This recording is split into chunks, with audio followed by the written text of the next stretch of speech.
phansi bazalwane kancane. Angibingelele bazalwane egameni elihle nelinamandla lenkosi yethu Kristu Jesu. Amen. Ekuseni namhlanje ngiyathanda kulo mthandazo ukukhuluma lamazwi amafishane. Ukhona lapha encwadini yabaseRoma chapter number 12. Uverse 1 ikakhulukazi uverse number 2 uthi ngiyancenga bazalwane ngobele bukaNkulunkulu kuba ninikele imizimba yenu ibe umnikelo ongcwele ophilileyo ongcwele othandekayo uNkulunkulu, kube ukukhonza kwenu kokuqonda. But verse number 2 khona lamazwi okuqala athi do not conform to the standard of this world. It's like number 1 empilweni yokukholwa nasempilweni yokuhamba noNkulunkulu, one great problem is to conform to the standard of this world. So do not conform to the standard of this, but be ye transformed in your mind.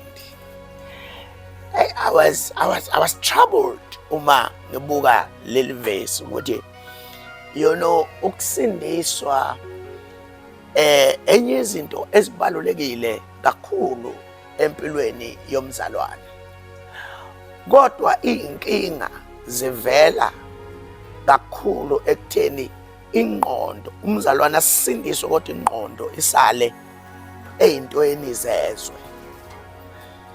Not only ezintweni zezwe, uyakwazi ukusindisa uphume eyintweni zezwe, kodwa usale kuma standards ezwe, uthola ukuthi uphila according to the standards of this world. That manje bese ikhinyabeza amandla kaNkulunkulu. Uthola ukuthi amandla kaNkulunkulu is able to do anything, kodwa ingqondo yakho is too low. I-operator to the standards of this world. Lento le inama levels ayi-3 afike engqondweni yami. Number 1, uconform to the standards of this world, ukuthi ingqondo yakho inganyuki ukuthi ifike into the level where God operates. Igcine ibanjwe ukuthi uma sila emhlabeni, this is what we can, this is what we can't. Uthola ukuthi siphila ngokuthi izwe lithi yini engenzeka yini engeke yenzeka. I was listening to last year, I was listening to uChepesin wale lokhuza ephethe izinto lama chapter 9 institution, umama uXaluva. I was listening to her. Uthi akekho umuntu okwazi ukukhuluma noNkulunkulu. Uthi uma umuntu ethi ukwazi ukukhuluma noNkulunkulu, lo muntu lowo ngithatheni umfaka kwi-psychiatrist kwi-ward yabantu abasangene. Uyabona ukuthi standard sezwe sifike la khona sivimba wonke umuntu ukuthi akekho umuntu okwazi ukukhuluma noNkulunkulu. And uma singakwazi ukukhuluma noNkulunkulu ngeke siphile levelini likaNkulunkulu. Uma singeke siphile kwi-level kaNkulunkulu, we will suffer like the world suffers. So uyabona uma lithi iBhayibheli asinga conform to the standards of this world. Lisho ukuthi thina asiphume ekutheni si operate noma sicabange kwi-level yezwe. Uma sicabanga kwi-level yezwe, sizophila njengezwe, siphinde futhi sibe kuma limitations like the world is limited.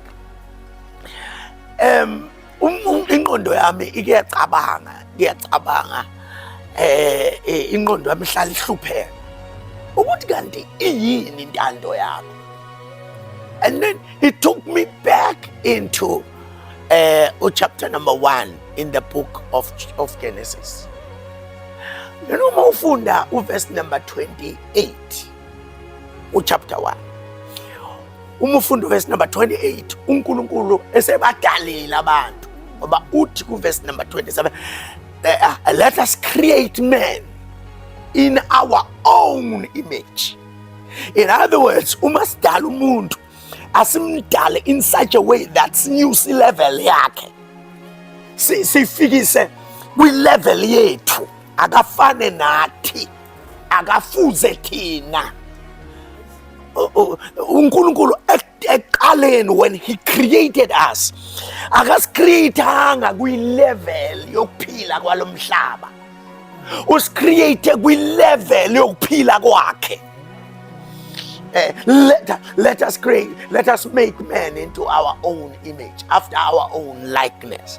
So uma uNkulunkulu esidala akasidalanga ukuthi siphile ngokwestandard salelizwe, usidalele siphile ngokwestandard sakhe.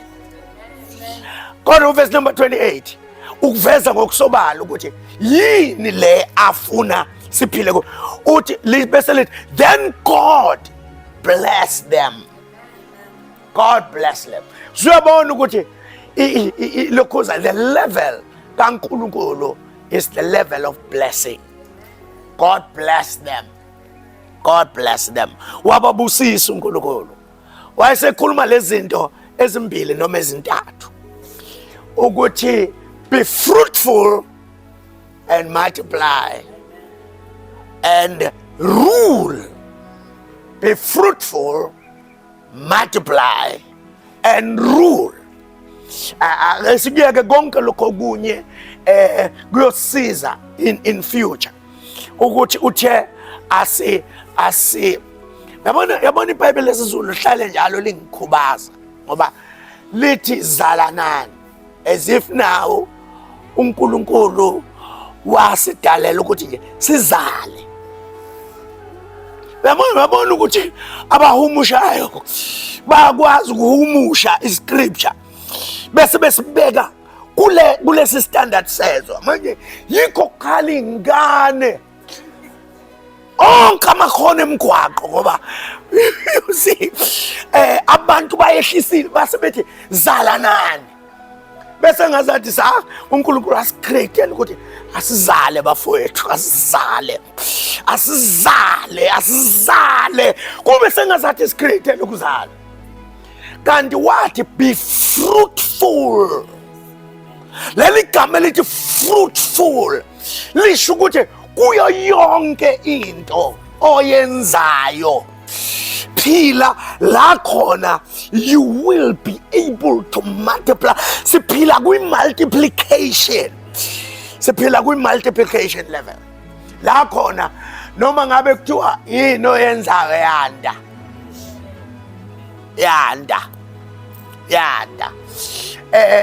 Fruitful usho kwanda kunoma yini, kusho ukuthi kwi-education be fruitful, in money be fruitful, kwi-health be fruitful, uba fruitful in everything.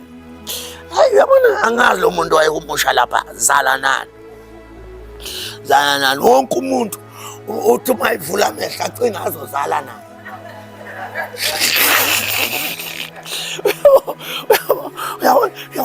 Yabona akhathazeke umuntu angizele uyabona yehle izophila kwi-level yokuzala, kanti bekufanele iphile kwi-level of fruitfulness.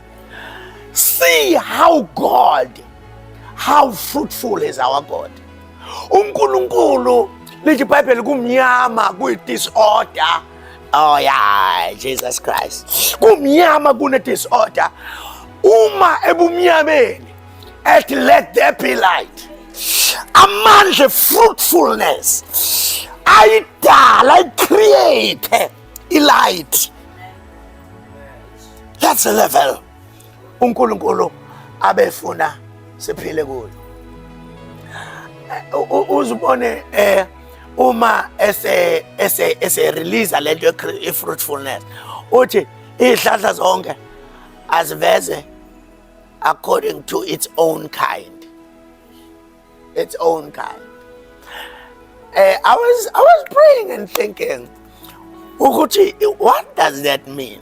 Kusho ukuthi lento yiyo, you must grow into a level where there are other people who are born and raised in what you do. Kufanele sifike bazalwane la khona siphila kwi-legacy level of thinking. Kwi-legacy level of thinking. Akungathi uNkulunkulu ekureyizile kuthi uma uhamba wena kusale kuhlusheka. Lento oyiyo abanye uma ungaya emandiyeni makuwa kwakhona bodokotela makuwa khona udokotela uzobona ukuthi the whole family become doctors ngoba lento yakhiwe ilowo qala ube fruitful in such a way that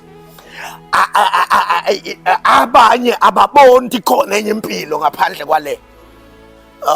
Yabona you see ungafuni ukuba unqesta ube isiqenqe kusale kuphakanyiswa wena usungabonakala ukuthi wawuphilaphi.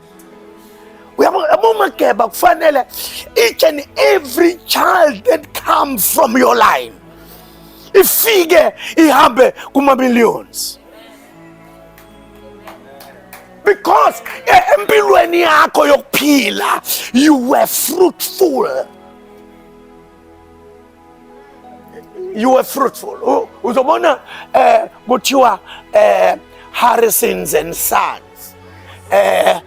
Uthola ukuthi kwaba khona ibhune lodwa la Harrison elaqala ibusiness ingane zalo zonke zange, because ingane zibonile ukuthi iyasebenza into kaBaba. It's so fruitful. It's so fruitful. Kufanele uphile in such a way that unqabe usaphila ungashongo lutho ukuthi oze emva kwakho ahluke endleleni ohambe kuyo. That is fruitfulness. That is fruitful. Let me close like this. Uthi uNkulunkulu be fruitful and multiply. Ukhuluma nabo bengakayiqala impilo eqeda ukubadala.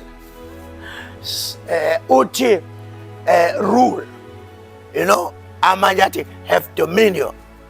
Elesizulu lithi nqoba. Ake ngiyithathe ngalelo kwaleli lesizulu uma lithi nqoba. Niyazi ukuthi umuntu unqoba ngobelwa.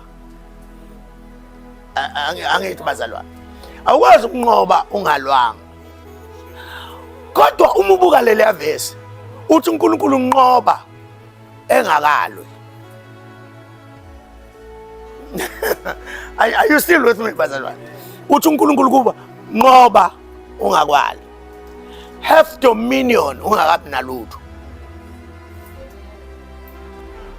In other words, thina saphila amandla, saphiwa lento yokuba ye dominion before kube khona into esizoba ne dominion over.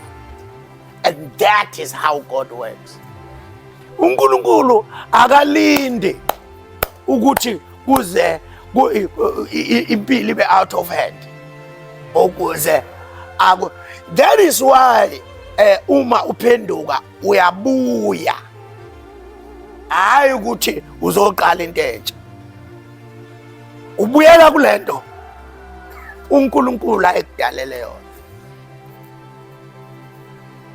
ngoba yadalwa before bonke okunye kube khona. Uyabona mase ngisaphila kuleyo level uzobuyela ekuphileni nesikhathi isifo singakabibikho. Uzobuyela I'm troubled, but I'm troubled with this thing. I'm very, very troubled. Siphila ngokufukuza engazathi kufanele sinyukele kule yanto. Kanti into kufanele sibuye kuNkulunkulu bese kubuya into zethu. You know, insindiso ayidalwa mhla wena uphenduka. Insindiso is there before uphenduka. That is why abantu abazoya esihogweni abazukuya esihogweni ngoba uJesu engabafelanga. Bazoya esihogweni ngoba they did not realize nokuthi bayikholwe bayamkele lento yokuthi uJesu wabafela. Isono sesaphulwa amandla. Umuntu ohlele esonweni uhleli ngoba ekhethile ukuba sesonweni. So be fruitful. God bless them. What? Be fruitful and multiply. This is the level, bazalwane, that I think uNkulunkulu wants us ukuthi siphile kuyo. Lento ayinandaba. I was talking to umfundisi uMkhwanazi izolo la nomfundisi uMkhwanazi. Nithi mina ayikho into engabreaka ngayo empilweni. Ayikho. When you see me, you see the testimony ukuthi uNkulunkulu uyaphila nokuthi ibandla likaNkulunkulu is alive. Ngithi mina I grew up from 1980 wahlukana ubaba nomama and they forgot us, totally forgot us. Cabanga a boy of about 15, 16, 17 years of age. Ezosala ekhaya abadala they went. Bazama impilo. Then you are a teenager and then you are left at home. I had to have faith ukuthi ngizolala ngidleni nezingane ezingilamayo. I had to have faith. I had to have faith ukuthi ngiye esikoleni. When I look at the degrees that I have acquired, ngiwabuke ngikhala inyembezi ngithi uyabona ngokwempilo. I shouldn't be there. I shouldn't be there. When I've come to with nobody, with nothing around my life, and God was able. You know, one of the things that made me to cry when they gave me the award. Lo wayikhuluma kwi award ceremony. Uthi, listen to this. Uthi, uNkulunkulu has raised a legend and the father amongst us. Hey, but I was so troubled. Ukuthi because uyakwazi ukususa umuntu from nowhere, from nothing, and bring a person into a place of recognition. And uNkulunkulu akabheki your wisdom, akabheki everything around you ukuthi mayifuna ukuphakamisa. But kukhona abantu abavusa. Abantu akuvusela bona uNkulunkulu. Whether uvusela bona spiritual, whether uvusela bona ngokwama physical needs. Kodwa uNkulunkulu raises but ke mabe khuluma kuthiwa abantu bosizo lwendlela yakho. Hey, I pray ukuthi uNkulunkulu akuvusele labo bantu. Akuvusela abantu bosizo lwendlela yakho. Ngoba akekho umuntu ophumelela engavuselwanga abantu bendlela yakhe. So let me say this, bazalwane. Let me say this. Uma uNkulunkulu let be fruitful and multiply. Agashi into asazoyicreate. Ushinto that he has already created.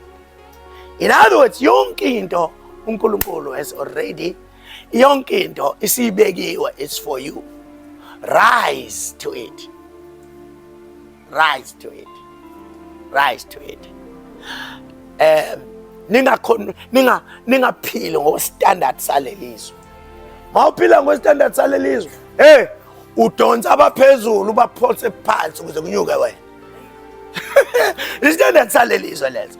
Kuyanyathelwana lapha ngaphandle, survival of the fittest. Le ngaphandle. Kodwa thina, you wait until uNkulunkulu standard sakaNkulunkulu is so amazing. Ukuthi uyabona, I was reading the book of First Samuel. Ukuzalwa kukaSamuel, indlela azalwa ngayo. Number 1, lithi iBhayibheli ngaleso sikhathi inceku kaNkulunkulu, i-vision was too dim. Wayengazaboni inceku kaNkulunkulu. Number 2, amadodana akhe ayimosha esontweni.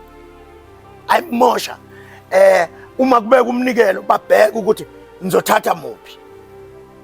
The offering of God was a beneficiary into the flesh, not into the spirit anymore. But nansi into ekuyona engimangalisile kuthiwa the light of God was about to go out. In other words, ngesikhathi amehlo ebadim kungena isono, uNkulunkulu was about to go out totally from this nation. Totally.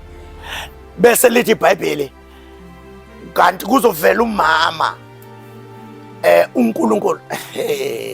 Jesus. Let me not get into that. Kuzovela umama uNkulunkulu avela abeka isandla kuye esibelethweni. Kusho khona abantu abangakwazi ukufika la befuna ukufika khona ngenxa yokuthi uNkulunkulu ulinde ukuthi abantu banyuke bafike kwi-level ethile, avela vale khona bavalelwe bafuna. Khona bavalelwe until the standard comes out. Lithi iBhayibheli wabeka isandla wavala uNkulunkulu, wavala. Basethe bazama wavala. Kwaze kwavela uPhenina. Uma kuvela uPhenina, uNkulunkulu wangamnaka ngisho kumnaka uPhenina. uPhenina, when she jumped into it, wabuya nengane. Jumped into it every time. When she jumped into it, wabuya nengane. Kwatholakala ukuthi ukubabone labantu engazathi izinto zabo zonke ilula. Ngijima uPhenina because lezi zinto zakhe zazingaveli kuNkulunkulu. Then wahamba wophilisa kabi uHana. But iBhayibheli lithi this woman wayeya eShilo njalo engenayo into azobonga ngayo. Afika bonge zingekho izinto. Siyabona lo muntu lo akaphili ngama standards alelizwe ukuthi ubonga ngoba uphethe utho. So now yena wayobonga ngoba uNkulunkulu. Wayobonga ngoba uNkulunkulu. Athi uNkulunkulu uzokhumbula izwe ngaye. Let us not conform to the standards of this world. Then we will see ibandla lihamba noNkulunkulu. Ibandla lethandaza umthandazo uzwakala. We will see miracles. We will see miracles. We will see miracles. Do not conform to the standards of it, but be ye transformed by the renewing. Hey, God, yes. Yabona kuthiwa renew kusho ukuthi yinto eke yabakhona yalahla ubuyona. Okufuneka i-renew. The problem yethu bazalwane kakhulu, it's not about God, it's about our mind. Ukuthi uzibekephi engqondweni yakho. Uzibekephi. uJesu wafa wathi kufezile. Kodwa le ndawo ibeke kuyo engqondweni. Ngoba siyafana uma simile. Sihamba la. Kodwa umuntu umzalwane will come into the level where your mind has put you. Uma njalo ucabanga ngamadimoni, sonke isikhathi uzohlushwa amadimoni. Waze wathi uJobe, Nkosi, lokho engikusabayo kungifikele. Ngamunye amagama lento ozindla ngayo uyisaba iyona egcina imanifest empilweni yakho.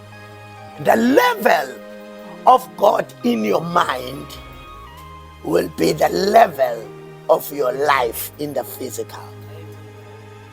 All we have to do asivumele izwi laNkulunkulu lishintshe ingqondo yethu. Sivumele uJesu nomsebenzi opheleleyo ukuthi wenziwe empilweni yethu. Then we will see a tremendous, there is a sound of victory, sound of victory. Kulonyaka, let us go together. Amen. Let us go together into ayishintshe ingqondo yethu. I listened to another umzalwane uyangifonela. Yini ndaba sengisho umzalwane wakwelibandla khona kulamabandla right here. Yini ndaba uma abafundisi beshumayela manje bishop uyeke ukubuza kumfundisi wakhe. Uzobuza kini. Uzubona ukuthi isigebengu lesi. Yabona yilento echithekile la ukuthi uma kukhona la okonake obe nephutha khona bese uyangishiya mina okufanele ngibe responsible for your life. Uyahamba uyoya komunye umfundisi uyovuma ayingonile kuze kube manje angazi ukuthi leyo nto iyasebenza noma cha. Wonile ubalekela umuntu okufanele akusize ugijimela komunye ngoba akakwazi.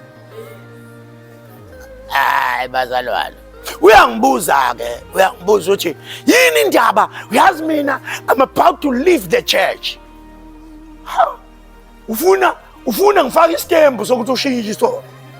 I'm about to leave the church. Ngoba abafundisi bonke basebenzisa ivesi, afunda ivesi abesiyalisebenzisa ukuze athathe imali kubazalwane ngalo. Hathi mina yar. Number one, please hamba ubuza kulo mfundisi ohlala eshintsha amavesi ewashintshela imali. Thina asisebenzi kanjalo. So iya kumfundisi ombona eshintsha amavesi ewashintshela imali. Ngoba uzoba nenkinga. Ngoba ucabanga yena ukuthi kufanele ngishaya umfundisi wakhe. Kanti angina business nokushaya abanye abafundisi. Abafowethu labaya. Amen. They are my brothers.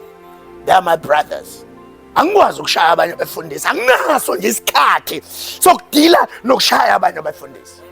Ngoba angikwazi ukuricha wonke umuntu. That's my problem. Mangishaya umunye umuntu uzokhona ilevel yabantu akwazi kuba richa, mina engakwazi kuba richa. So ngithi ke mina kuye, hey ucabanga njengezwe. So awucabange njengoNkulunkulu ukuthi mayebuyise ivesi walibuyise emalini. Ufanele wazi ukuthi umoya ongcwele ubethi. Ngoba mhlambe ubuyise ivesi emalini nje umoya ongcwele. Angisho ukuthi umoya ongcwele, ngisho ukuthi mhlambe umoya ongcwele ngoba wena uyahlupheka. So ukahamba into the standard